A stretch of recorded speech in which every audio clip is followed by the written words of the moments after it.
الحقيقة بيان نادي بتروجيت بخصوص بيع حامد حمدان في كلام كتير قوي متناقض. يعني منين بيقولوا في بداية البيان ان هم ما تلقوش غير عرض واحد من نادي قطر القطري، وبعدين يرجعوا يقولوا في السطر اللي بعديه في البيان ان حصل اجتماع مع مجلس إدارة نادي الزمالك وما اتفقوش على بيع اللاعب لان عندهم مبدأ عدم التفريط في اي لاعب سواء حامد حمدان او توفيق محمد. الحقيقة ده بيعكس لك قد ايه القصة في مصر خاصة في مجال الإدارة الرياضية ماشية بشكل مش مظبوط. وفي ناس الحقيقة كتيرة ما عندهاش لا خبرات ولا عندها أي حاجة، وربما يكون يعني الكلام اللي مش مظبوط دايما بيخليك إيه يعني تقع في غلط زي ما بنقول يعني.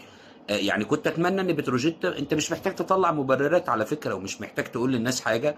انت تمسكت باللاعب ومش حابب ان اللاعب يمشي والقصه خلاص. لكن انا شايف ان البيان بمثابه فضيحه اعلاميه ممكن احنا نتابعها ونشوفها بكلام فيه تناقضات غريبه جدا ورط اداره نادي بتروجيت. وانا بقول لك ان الموضوع لغايه دلوقتي ما خلصش والمفاوضات مع اللاعب ما اتقفلتش، خاصه بعد البيان الهزيل اللي طلعته اداره نادي بتروجيت.